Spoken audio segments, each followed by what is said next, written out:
Joel ஊழியங்கள் சென்னை வழங்கும் நல்ல வார்த்தை, குட் வேர்ட். ஆண்டவரும் இரட்சகருமாகிய இயேசு கிறிஸ்துவின் நாமத்தினாலே உங்கள் ஒவ்வொருவருக்கும் என் அன்பான வாழ்த்துக்களை சொல்லிக் கொள்கிறேன். நிச்சயமாய் உங்கள் ஒவ்வொருவரையும் கர்த்தர் ஆசீர்வதிப்பார். ஊழியங்களுக்காக கொடுத்த ஒவ்வொருவருக்கும் நன்றி சொல்லுகிறேன். போனிலே தொடர்பு கொண்டு ஜெபித்த ஒவ்வொருவருக்கும் நன்றி சொல்லுகிறேன். மாதந்தோறும் 2வது சனிக்கிழமை ஒட்டன்சத்திரத்தில் SAM முகமது யூசுப் ராவுத்தர் திருமண மண்டபத்தில் உபவாச ஜெபம் நடைபெறுகிறது. அன்போடு கூட அனைவரையும் அழைக்கிறேன், வாருங்கள். அதே போல மாதந்தோறும் 4வது சனிக்கிழமை புரசைவாக்கத்தில் உள்ள காஸ்பல் ஹால் என்கின்ற இடத்துல 4வது சனிக்கிழமை உபவாச ஜெபம் நடத்துகிறோம். அனைவரும் வாருங்கள். நிச்சயமாய் கர்த்தர் அற்புதங்களை செய்வார். அன்போடு அழைக்கிறோம். இந்த நாளிலே கர்த்தருடைய வார்த்தைக்கு நேராய் நாம் செல்ல போகிறோம். வேதாகமத்திலிருந்து ஒரே ஒரு வார்த்தையை நாம் தியானித்து நம்முடைய ஆசீர்வாதங்களுக்காக ஜெபிக்க போகிறோம். சங்கீதத்தின் புஸ்தகம் 145 அதிகாரம் 18 வசனத்தை நீங்கள் வாசிக்கும் பொழுது வேதம் தெளிவாய் சொல்லுகிறது, தம்மை நோக்கி கூப்பிடுகிற யாவருக்கும், உண்மையாய் தம்மை நோக்கி கூப்பிடுகிற யாவருக்கும் கர்த்தர் சமீபமாயிருக்கிறார் என்று வேதம் சொல்லுகிறது. ஆம், அவரை நோக்கி கூப்பிட்டால் போதும், அவர் உடனே வந்து விடுவார். அந்த வசனத்திற்கு அர்த்தம் அதுதான். தம்மை நோக்கி கூப்பிடுகிற யாவருக்கும் கர்த்தர் அருகிலே இருக்கிறார். உங்கள் அருகிலே இருக்கிறார். இயேசுவே என்று கூப்பிட்டால் எல்லாமே உங்கள் வாழ்க்கையிலே சரியாகும். பாருங்கள், எல்லாம் சரியாகும். நீங்கள் கூப்பிட வேண்டும். பாருங்கள், சங்கீதம் 145:18 தெளிவாய் போதிக்கிறது. தம்மை நோக்கி கூப்பிடுகிற யாவருக்கும், உண்மையாய் தம்மை நோக்கி கூப்பிடுகிற யாவருக்கும் கர்த்தர் சமீபமாயிருக்கிறார். ஒரு சிலர் சொல்லுவாங்க, நாங்கெல்லாம் ஜெபித்தா ஆண்டவர் எங்களுக்கு பதில் தருவாங்களா அப்படி சொல்லுவாங்க. அப்படி இல்லை, நீங்க கூப்பிட்டா உடனே பதில் உண்டாகும். பாருங்கள், வேதம் என்ன சொல்லுகிறது? மத்தேயு எழுதின சுவிசேஷம் 7ஆம் அதிகாரத்தில் நீங்கள் வாசித்து பார்க்கும் பொழுது வேதம் தெளிவாய் சொல்லுகிறது, கேளுங்கள் அப்பொழுது உங்களுக்கு கொடுக்கப்படும், கேட்கிற எவனும் பெற்றுக் கொள்ளுகிறான். 7ஆம் வசனத்திலிருந்து 11ஆம் வசனம் வரை வாசிக்கிறேன். கவனமாய் கேளுங்கள். கேளுங்கள் அப்பொழுது உங்களுக்கு கொடுக்கப்படும், தேடுங்கள் அப்பொழுது கண்டடைவீர்கள், தட்டுங்கள் அப்பொழுது உங்களுக்கு திறக்கப்படும். ஏனென்றால் கேட்கிற எவனும் பெற்றுக் கொள்ளுகிறான், தேடுகிறவன் கண்டடைகிறான், தட்டுகிறவனுக்கு திறக்கப்படும் என்று வேதம் சொல்லுகிறது. உங்களில் எந்த மனுஷனாலும் தன்னிடத்தில் அப்பத்தை கேட்கிற தன் மகனுக்கு கல்லை கொடுப்பானோ, மீனை கேட்டால் அவனுக்கு பாம்பை கொடுப்பானோ? ஆகையால் பொல்லாதவர்களாகி நீங்கள் உங்கள் பிள்ளைகளுக்கு நல்ல ஈவுகளை கொடுக்க அறிந்திருக்கும் போது பரலோகத்தில் இருக்கிற உங்கள் பிதா தம்மிடத்தில் வேண்டிக் கொள்கிறவர்களுக்கு நன்மையானவைகளை கொடுப்பது அதிக நிச்சயம் அல்லவா என்று எழுதப்பட்டிருக்கிறது. ஆம், தெளிவாய் வேதம் போதிக்கிறது. ஆனால் நம்மை பார்த்து சொல்லுகிறது, பொல்லாதவர்களாகி நீங்கள். நீங்க பொல்லாதவர்களாகி நீங்களே உங்க பிள்ளைகளுக்கு நல்ல ஈவோ கொடுக்குறீங்களே. அப்பம் கேட்டா அப்பம் தான் கொடுப்பீங்க, மீன் கேட்டா பாம்பை கொடுப்பீங்களா? கொடுக்க மாட்டீங்க, மீன் தான் கொடுப்பீங்க. அப்பத்தை கேட்டா கல்ல கொடுப்பீங்களா? கொடுக்க மாட்டீங்க, அப்பம் தான் கொடுப்பீங்க. அதைத்தான் வேதம் சொல்லுகிறது. உங்களில் எந்த மனுஷனானாலும் ரொம்ப விவரமா இருப்பீங்க. பாருங்க, இந்த குழந்தைகளுக்கு கொடுக்கறதுல ரொம்ப விவரமா இருப்பாங்க. நான் அநேகரை பார்த்திருக்கிறேன்.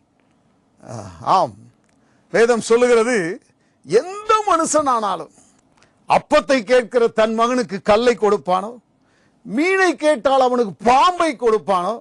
பொல்லாதவர்களாகிய நீங்கள். வேதம் நம்மை பார்த்து சொல்லு, பொல்லாதவன். பிறகு சொல்லப்பட்டிருக்கிறது, நீங்களே நல்லதை கொடுக்கும் போது பரலோகத்தில் இருக்கிற உங்கள் பிதா தம்மிடத்தில் வேண்டிக் கொள்ளுகிறவர்களுக்கு நன்மையானவைகளை கொடுப்பது அதிக நிச்சயம் அல்லவா?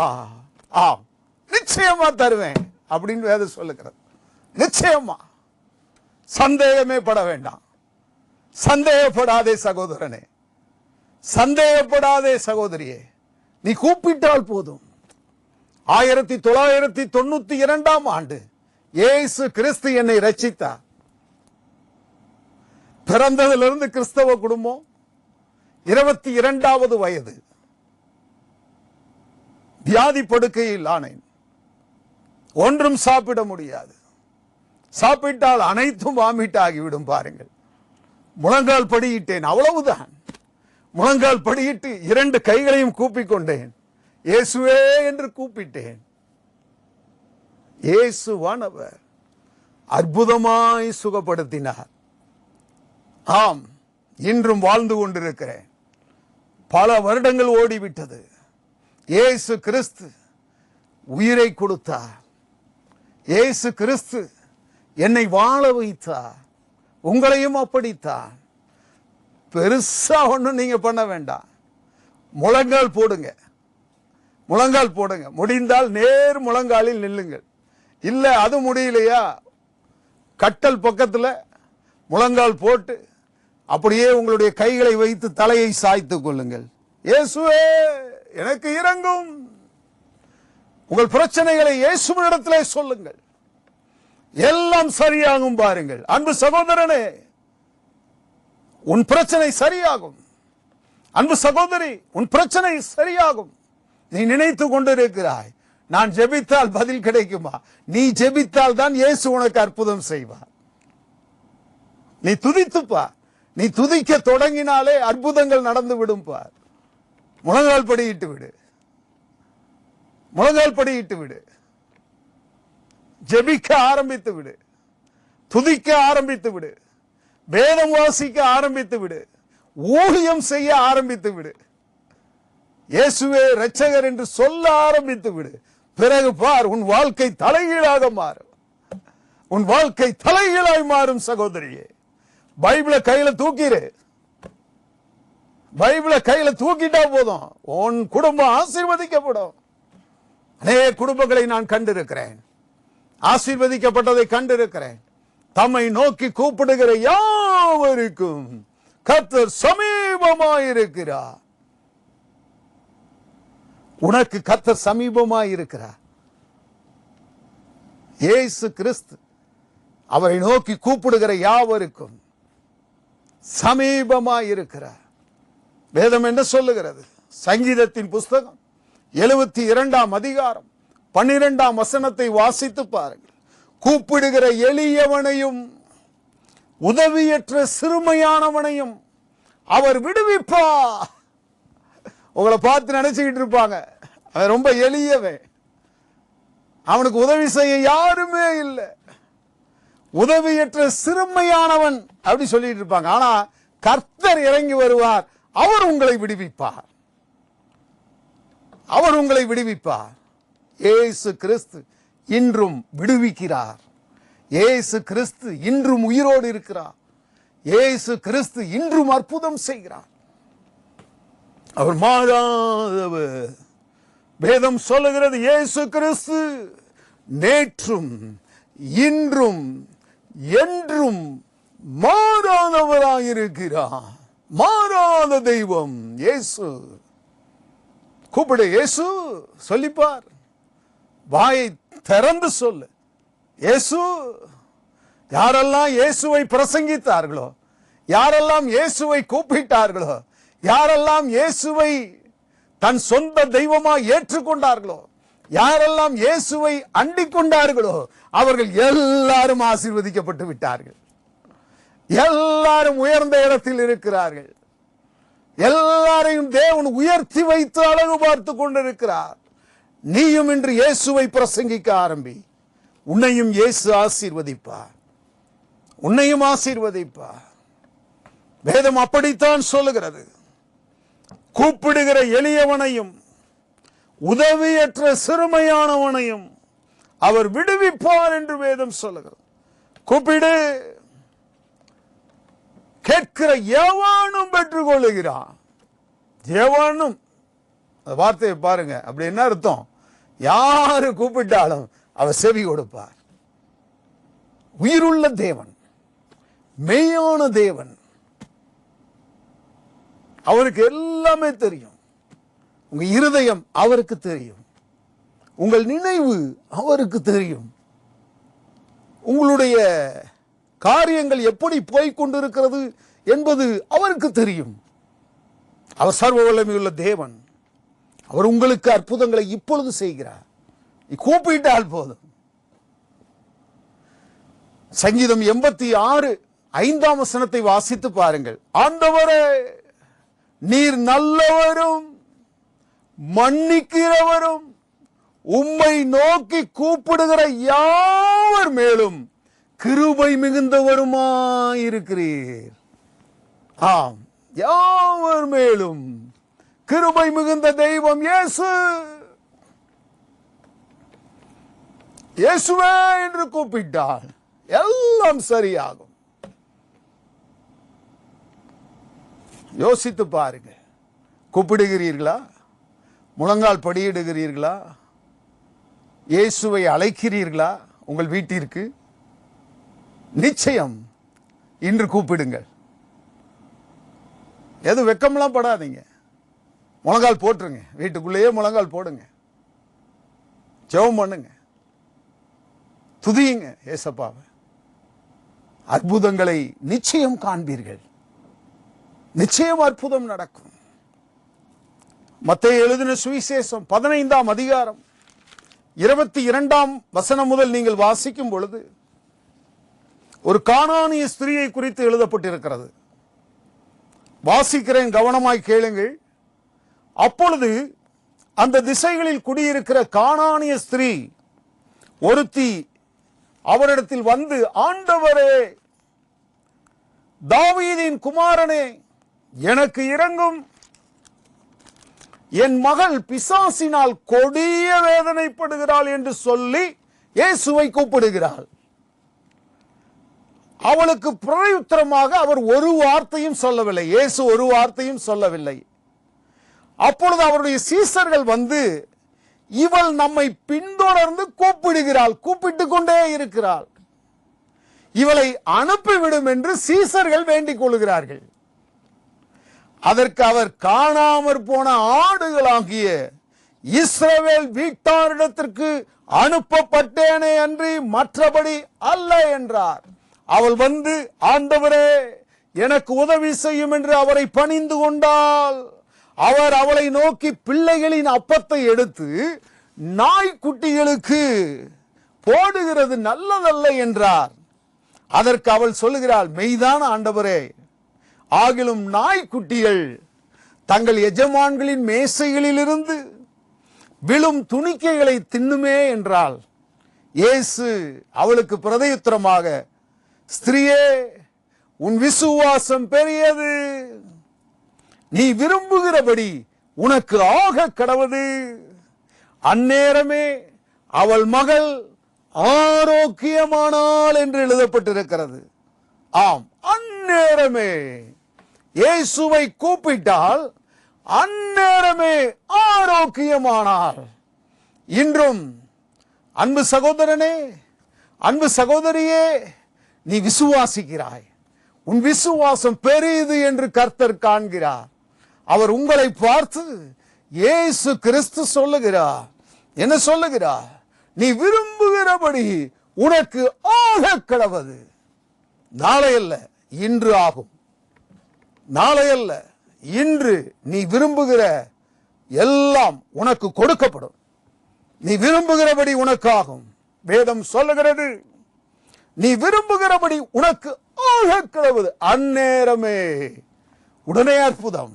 அற்புதம் நாளை அல்ல, இன்று, இப்பொழுது உனக்கும் அற்புதம் நடக்கிறது. நீ விரும்புகிறபடி உனக்கு ஆகும்.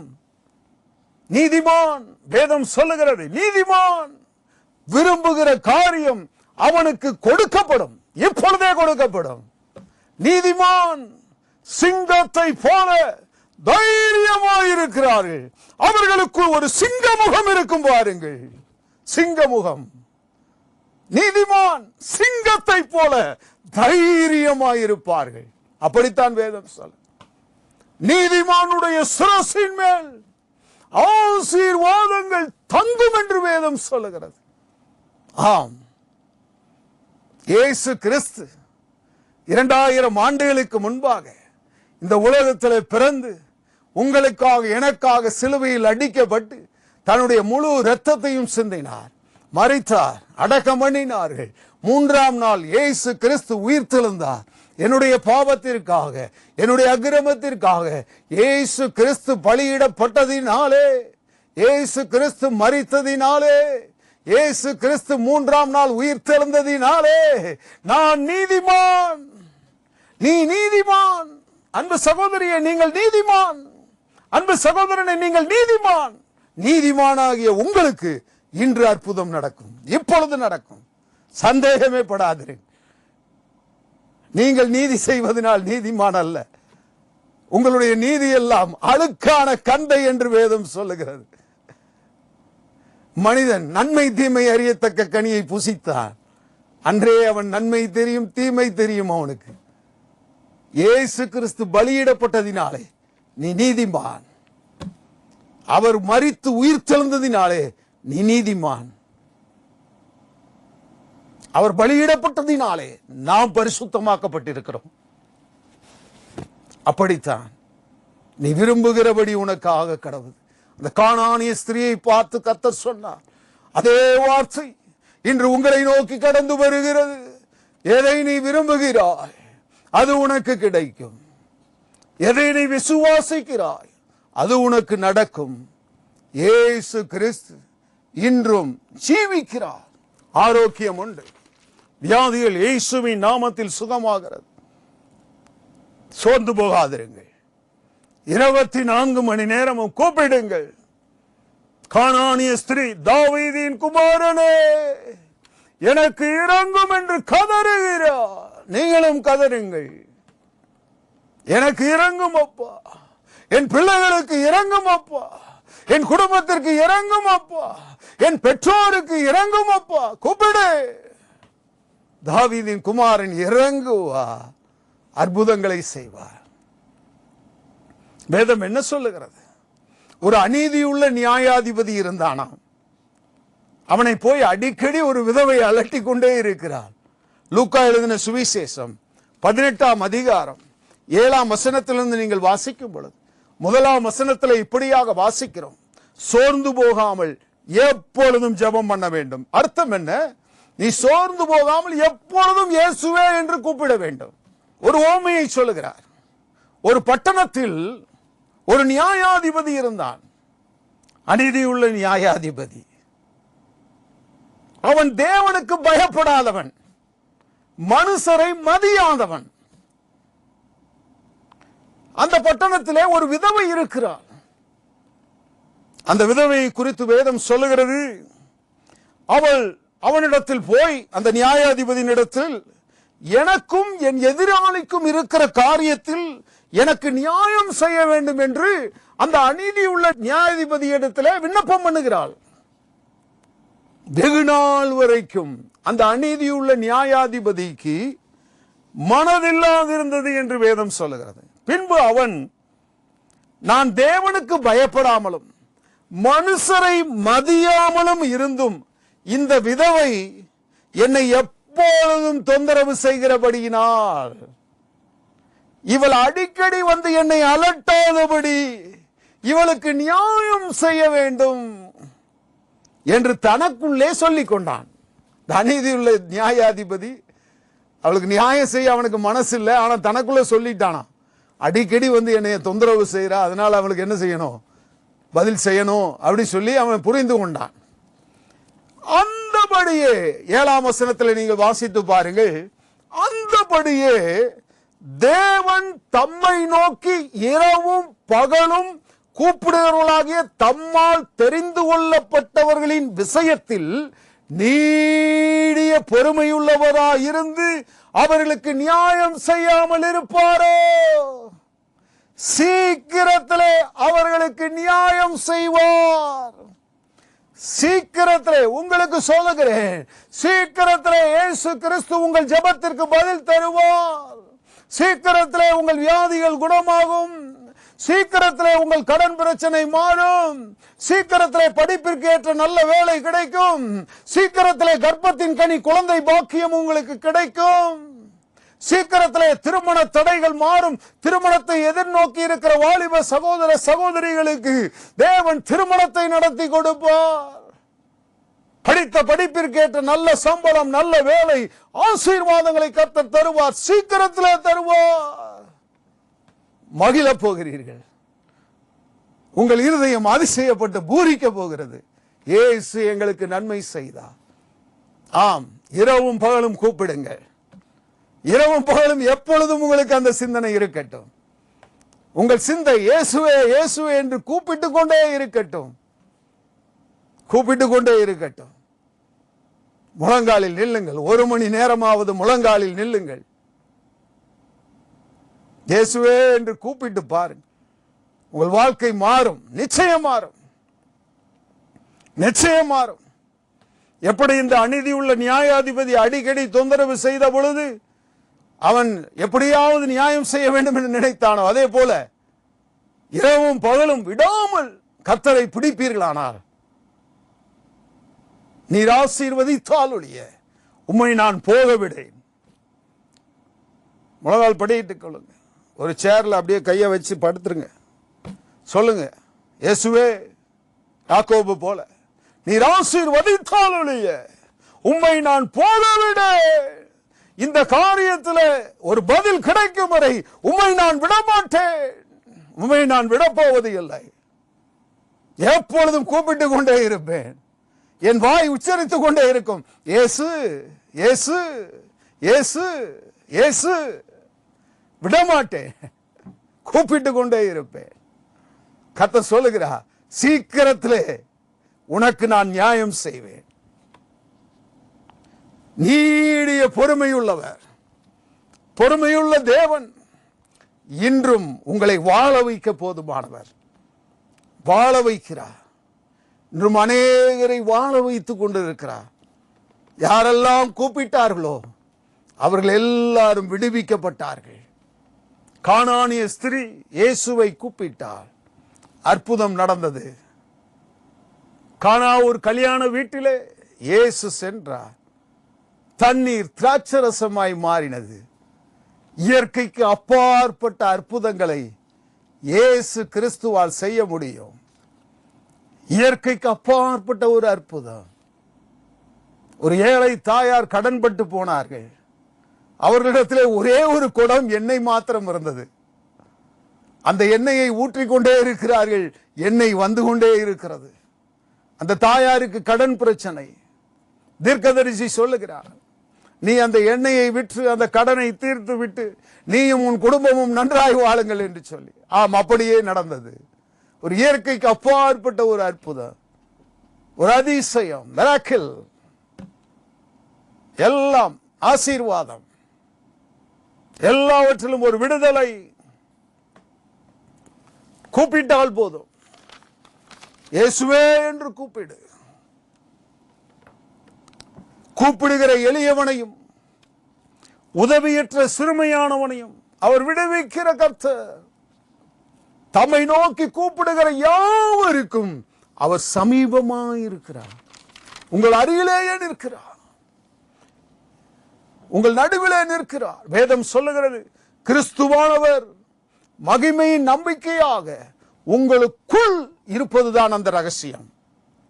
இயேசுவானவர் உங்களுக்குள் இருக்கிறார். உணர்கிறீர்களா? தினமும் உணருங்கள், இயேசு எனக்குள் இருக்கிறார். இயேசுவானவர் என்னை நடத்துகிறார். இயேசுவே வாழ்ந்து கொண்டிருக்கிறார். இயேசு இயேசு. கூப்பிடு. வாய மூடி அப்படியே அமைதியா இருந்து விடக்கூடாது. வாய் விரிவாய் திரு, நன்மையினால் நிரப்புவேன் என்று கர்த்தர் சொல்லுகிறார். கர்த்தர் நன்மையானதை தருவார். ஒரு நன்மையும் உங்களுக்கு குறையப்படாது. அப்படியே கர்த்தர் உங்களை ஆசீர்வதிப்பார். நாம் ஜெபிப்போமா? இரக்கத்தில் ஐஸ்வர்யமுள்ள எங்கள் தேவாதி தேவன், இந்த நல்ல நாளுக்காக உமக்கு நாங்கள் நன்றி சொல்லுகிறோம். உடைய பிள்ளைகள் உம்மை நோக்கி கூப்பிடுவார்களாக. கூப்பிட்ட அனைவரையும் விடுவித்தீரே. அப்படியே ஆண்டவரே, உம்மை நோக்கி கூப்பிடுகிற அன்பு சகோதரன் சகோதரி ஒவ்வொருவருக்கும் அற்புதத்தை செய்யுங்கப்பா. வியாதிகள் இயேசுவின் நாமத்தில் சுகமாகட்டும். கடன் பிரச்சனைகள் இயேசுவின் நாமத்தில் மாறட்டும். வேலை இல்லாத பிரச்சனைகள் இயேசுவின் நாமத்தில் மாறட்டும். நல்ல வேலை கிடைக்கட்டும். நல்ல சம்பளம் கிடைக்கட்டும். நல்ல பதவி உயர்வு கிடைக்கட்டும். உயர்ந்த இடங்களில் உம்முடைய பிள்ளைகளை அமர பண்ணுங்க. விரும்புகிற காரியங்கள் கிடைப்பதாக இயேசுவின் நாமத்தில். குழந்தைக்காக அநேக வருடங்கள் 10 வருடங்கள் ஜெபித்துக் கொண்டிருக்கிறோம். குழந்தை பாக்கியம் இல்லை என்று கதறுகிற அன்பு சகோதரியே, கர்த்தர் கர்ப்பத்தின் கனியை இன்று தருகிறார். கர்ப்பத்தின் கனி கர்த்தரால் வரும் சுதந்திரம். குழந்தைக்காக ஜெபித்துக் கொண்டிருக்கிற ஒவ்வொருவரையும் கர்த்தர் தொடுகிறார். கர்ப்பத்தின் கனி கர்த்தர் தருகிறார். திருமணத்தை எதிர்நோக்கி இருக்கிற வாலிப சகோதர சகோதரிகளுக்கு திருமண தடைகள் எல்லாம் நீக்கி திருமணத்தை நடத்தி தருகிறார். இயேசு கிறிஸ்து இன்றும் அற்புதங்களை செய்து கொண்டிருக்கிறார். திருமண தடைகள் இயேசுவின் நாமத்தில் நீங்குகிறது. சொத்து பிரச்சனைகள், பங்காளிகள் பிரச்சனைகள் இயேசுவின் நாமத்தில் எல்லாம் மாறுகிறது. உங்களுக்கு கிடைக்க வேண்டிய எல்லா சொத்துகளும் இயேசுவின் நாமத்தில் உங்களுக்கு கிடைக்கிறது. விரோதமாய் செயல்படுகிற அந்நிய வல்லமைகள், பொல்லாத மாந்திரீக வல்லமைகள், பொல்லாத பிசாசின் வல்லமைகள் இயேசுவின் நாமத்தில் துரத்துகிறோம். இயேசுவின் நாமத்தில் விரட்டுகிறோம். இயேசுவின் நாமத்தில் செயலிழக்க பண்ணுகிறோம். ஜீசஸ், இயேசு, இயேசுவின் நாமத்தில் விடுதலையும் சுகமும் ஆரோக்கியமும் பலனும் சமாதானமும் ஆசீர்வாதமும் நற்குணங்களும் உண்டாவதாக. ஆண்டவராக இயேசு கிறிஸ்துவை உயிரோடு கூட எழுப்பிட உயிர்த்தெழுந்த அதே வல்லமை ஒவ்வொரு சரீரங்களுக்குள்ள இப்பொழுது அந்த இறங்குகிற வல்லமை அற்புதங்களை கொண்டு வரட்டும். பயப்படாதே, உனக்கு வேண்டியபடி எல்லாம் செய்வேன் என்று சொன்னேன். அப்படியே உடைய பிள்ளைகளுக்கு அற்புதங்களை செய்யும். ஆசீர்வதியும். துதி கனம் மகிமை எல்லாம் உமக்கே செலுத்துகிறோம். இயேசுவின் நாமத்தில் கேட்டுக்கொள்கிறோம் பரமபிதாவே, ஆமென். உங்கள் ஜெப தேவைகளுக்கும் மேலும் விவரங்களுக்கும் தொடர்பு கொள்ள prophet Joel ministries, Chennai, Tamil Nadu. 24 hour prayer support 9842431347. Our WhatsApp, PhonePe, GPay and Paytm number 9842431347. அன்பிற்குரியவர்களே, உங்கள் காணிக்கை மற்றும் நன்கொடைகளை அனுப்ப வேண்டிய எங்களுடைய முகவரி S. Joel, account number 203050083120. IFSC code SBIN 000958. Bank of India, Oddanchatram branch.